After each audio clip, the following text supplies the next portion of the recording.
What would your life look like if every choice you made, every word you spoke, every silent thought you allowed yourself to entertain truly belonged to you and not to the endless audience of unseen eyes and imagined judges shadowing your days?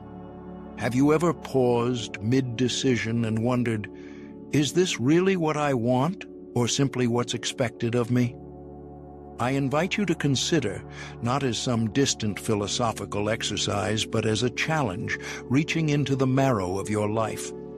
What would it mean to live every moment, every choice, truly as your own, unclouded by the fear of judgment, immune to the threat of rejection? From the playground to the boardroom, from our earliest school days to our patterns at the dinner table, most of us learn, subtly and thoroughly, that the easy path is to blend in. Even when we whisper about finding ourselves, our days are crowded with gestures of conformity. A laugh at someone else's joke that falls flat in your spirit, a carefully recited opinion that tracks the popular mood, a life path, or even a marriage proposal shaped by whispers of, "What will people think?" Do you ever catch yourself doing it? When was the last time you chose discomfort over the steady warmth of belonging? Friedrich Nietzsche would shake his head at such scenes. In his eyes, conformity isn't a neutral backdrop, but an enemy of the highest human potential.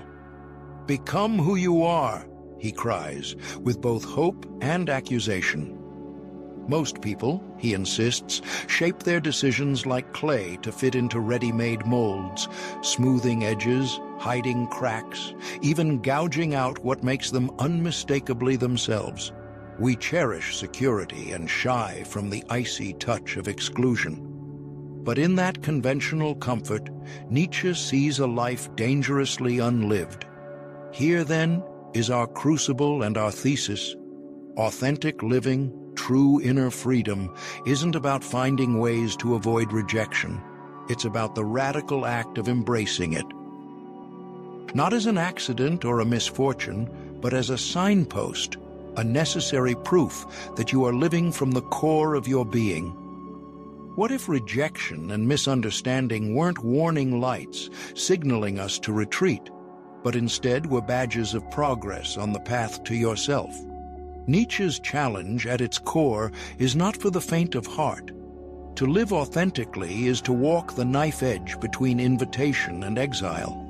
It means holding firm to your colors, your strangeness, your honest enthusiasms, even when others turn away or misunderstand. Can you imagine the courage required to risk being called too much, too strange, too intense by those whose approval you crave? Would you dare say no when every muscle in your body aches to say yes, just to keep the group's harmony intact? Let us set the stakes plainly. Every meaningful breakthrough in art, science, and even the small revolutions of daily life, choosing to leave a job that stifles you, loving against the grain, refusing the easy laughter at someone else's expense, has tugged at the tension between authenticity and conformity. Approval is seductive, the balm for the social animal in us all. But every inch gained in originality is a step away from the familiar, a brush with possible loneliness. Which do you prize more?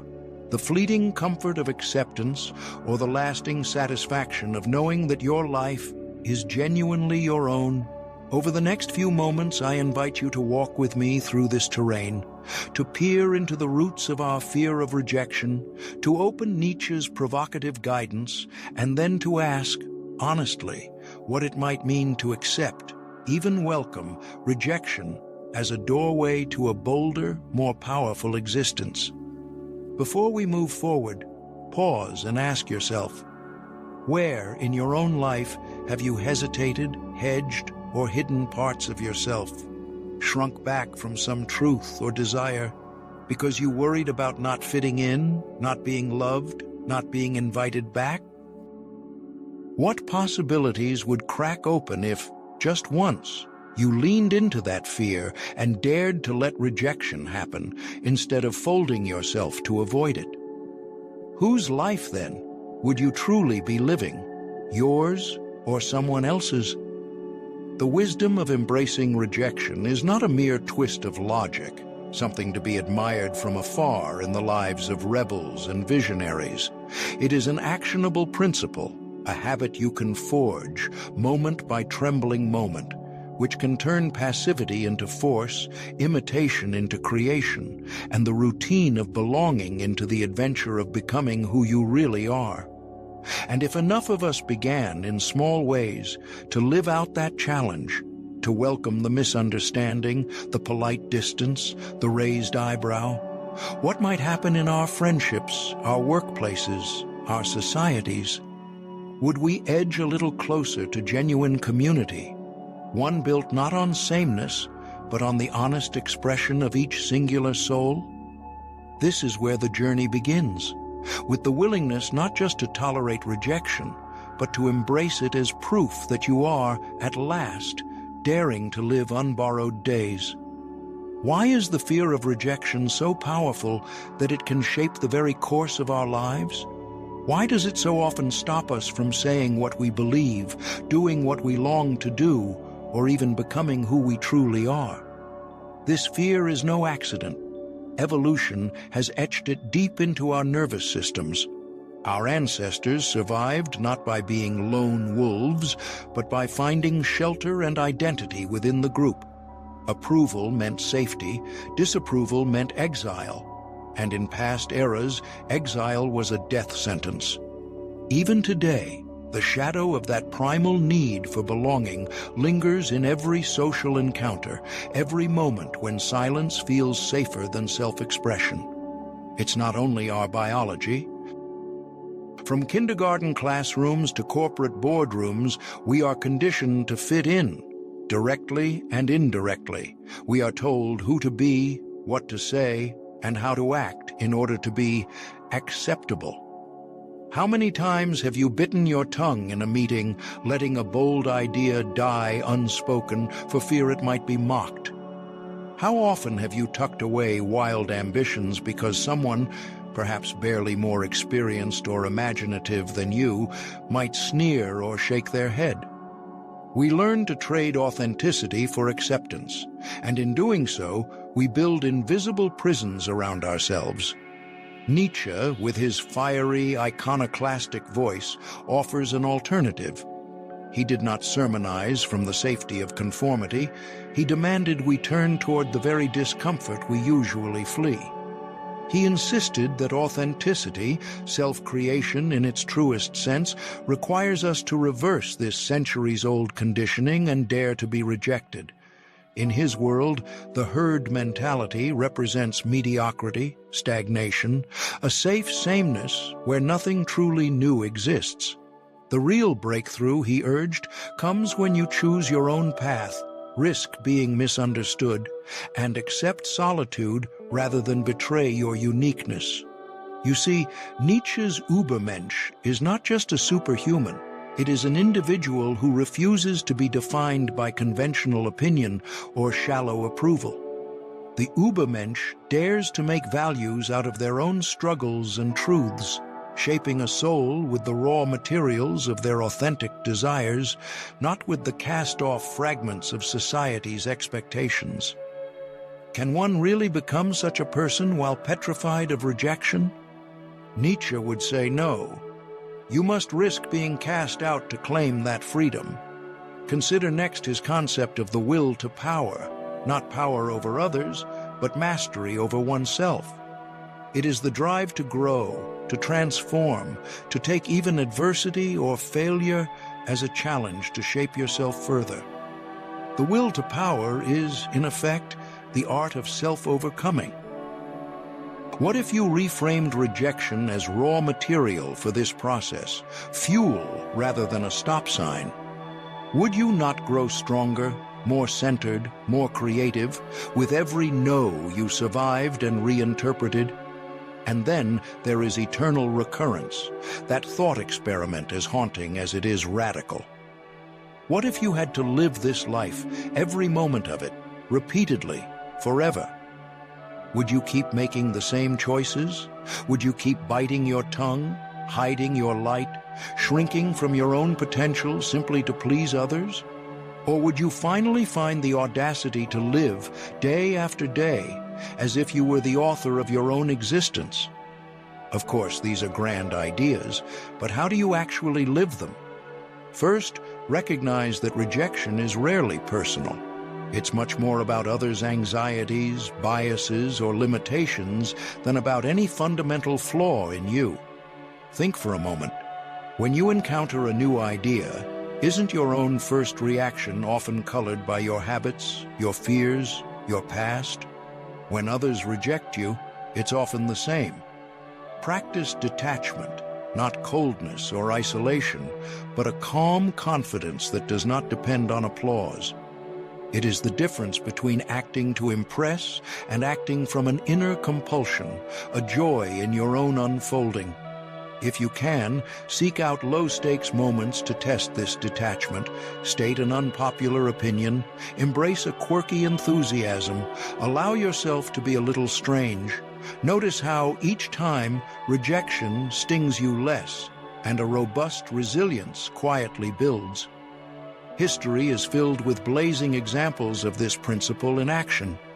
Socrates drank the hemlock rather than recant his questions. Was his death a defeat or evidence of an unbreakable spirit? Galileo renounced his discoveries under pressure, but the truth of his vision endured. Van Gogh died alone and misunderstood, but his art changed the world. If they had chosen safety, if they had always sought comfort and approval, their names would be lost to history, and our world would be immeasurably poorer. So I invite you, what would it be like to see rejection not as a verdict, but as a signal that you are alive, awake, and refusing to be tamed? What would you do differently if you truly embraced the idea that living authentically promises not immunity from rejection, but its embrace as the price of freedom? Would you speak, create, or risk in a way you have never dared before?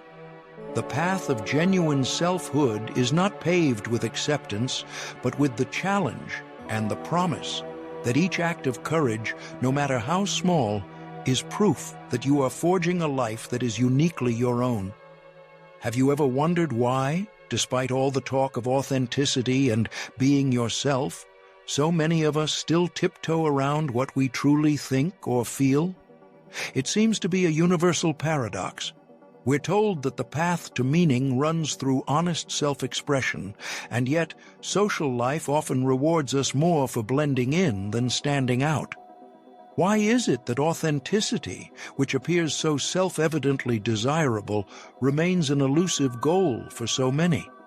The answer, if we look closely, is knotted up in a web of belonging and fear, habit and hope, a web worth untangling if we want to live a richer, more examined life.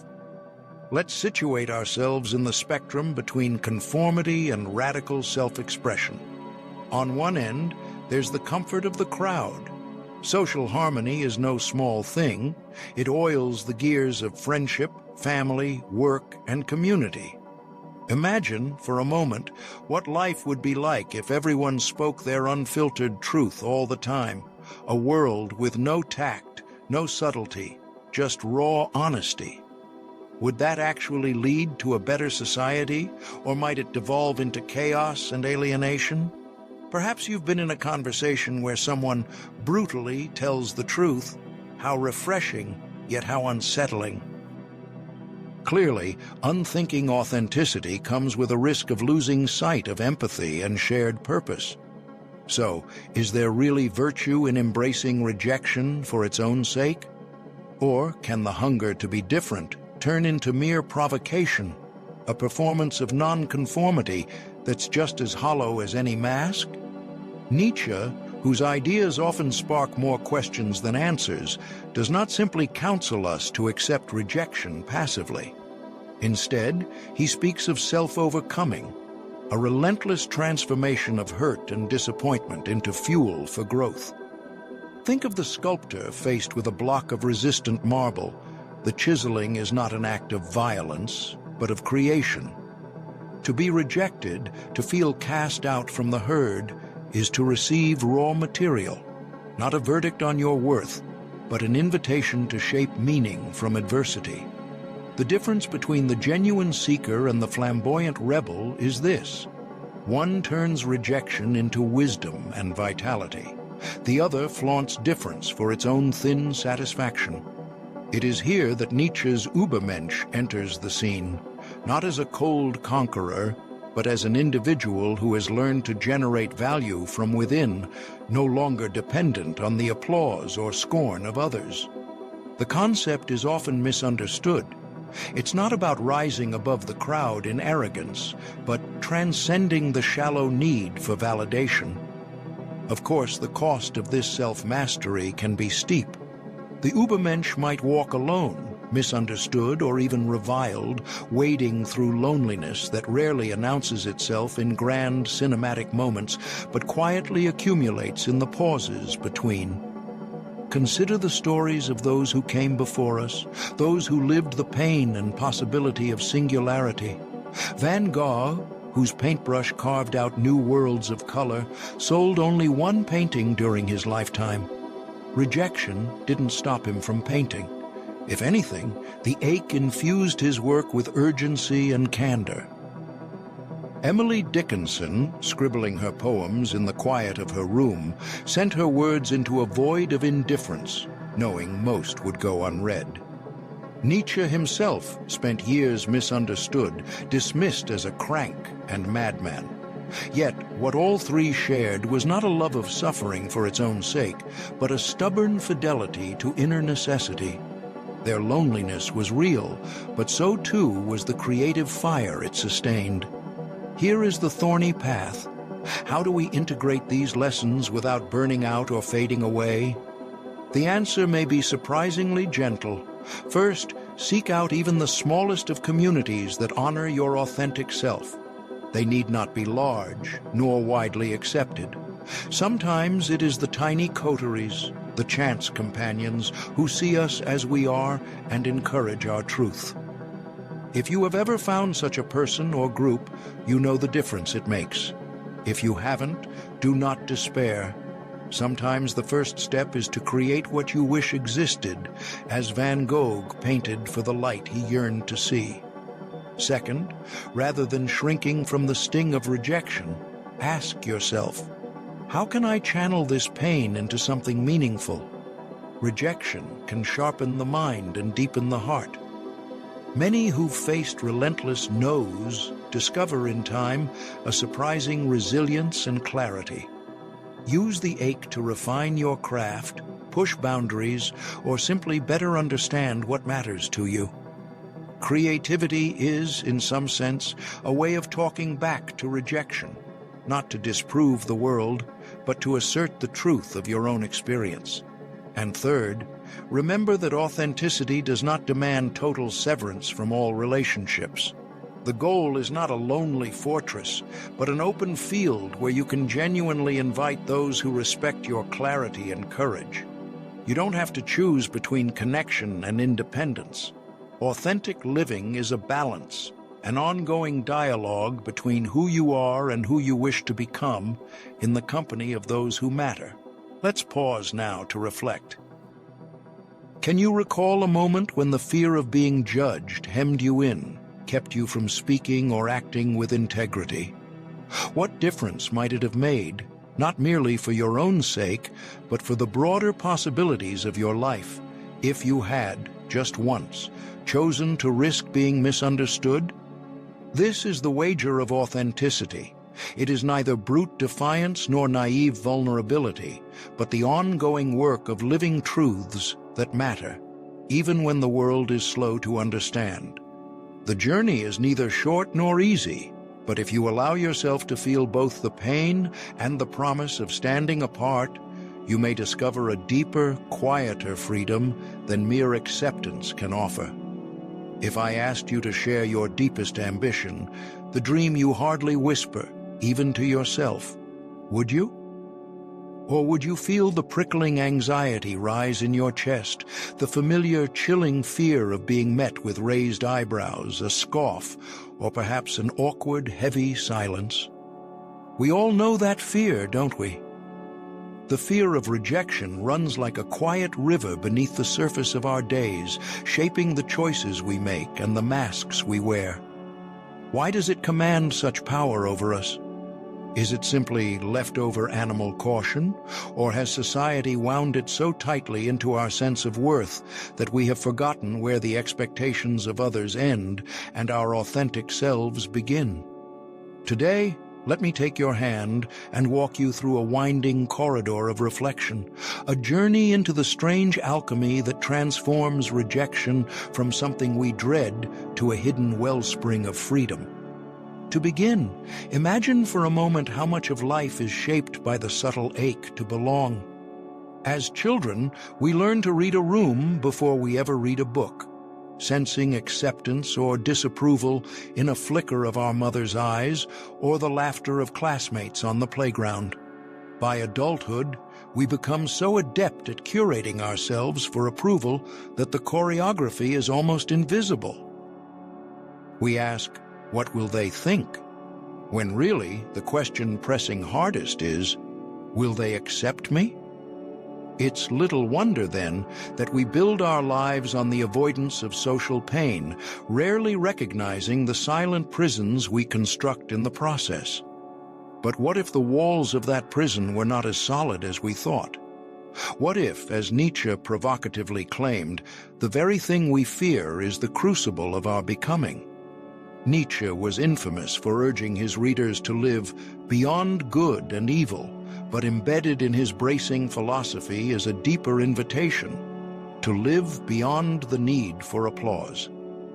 He argued that greatness requires one to court the possibility, even the certainty, of rejection, precisely because a life spent contorting oneself for admiration becomes a kind of slow self-betrayal. The courage to make the unpopular decision, to voice the uncomfortable truth, to create something so original that no one quite knows what to make of it. This is the path from which originality and power flow. Think about history's seismic innovators and visionaries. Was Galileo loved when he challenged the cosmos? Was Harriet Tubman universally admired as she defied law and convention for justice? For every artist who dared to move beyond the acceptable forms, there were dozens who jeered, dismissed, or condemned. Yet in every one of these rejections was a silent badge. You are daring to play a larger game. Is it not true that those who remain in perfect harmony with the chorus rarely compose symphonies of their own? So, what happens if you choose the path of fearless authenticity? At first, the world will test you. The withdrawal of approval stings. It's easy to mistake discomfort for danger. But, paradoxically, our resistance to rejection opens a deeper prison, the one in which we consent to amputate parts of ourselves for love that is only ever conditional. When you risk the possibility of disapproval, something surprising happens. The air becomes crisper, the colors of life richer. You begin to command a new kind of respect, not just from others, but from yourself. Have you noticed how the people we most admire are rarely those who were universally celebrated at first, but those who were willing to risk standing alone? Practical advice is necessary here, or all these words remain mere philosophy. Where in your life are you still drifting on the currents of others' approval? Is there a project or passion you hesitate to start, a truth you shrink from voicing, or a version of yourself you only play in private? I invite you to pick one place, a conversation, a piece of writing, a style, a stand, and risk the small, radical act of revealing your true conviction. Let the world respond as it will. What's the worst that could happen, and what is the cost if you never try? We began this conversation in fear, traveled through the gates of Nietzschean audacity, and found in rejection a strange and promising freedom. The wisdom tucked into the lives of history's outcasts and prophets is this: the rejection you dread is often the doorway to the power you secretly seek. The ones who achieve greatness are not those who avoid being turned away, but those whose very rejection signals their ascent to higher realms of courage, creativity, and integrity. If you remember nothing else from our conversation, remember this paradox. Authenticity, a willingness to inhabit your deepest truth even when it costs you, is the birthplace of both inner liberation and outer influence.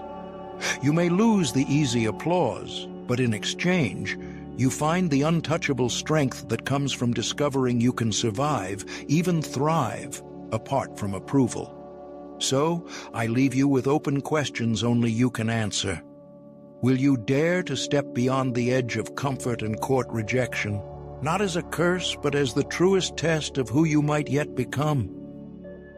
Will you risk sharing the poem that feels too strange, the idea that feels too radical, the soul that feels, on some days, too much for this world?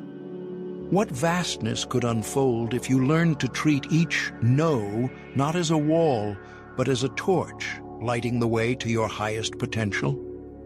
In the quiet that follows, may you see rejection not as the end, but as the echoing invitation to become, finally and fully, yourself.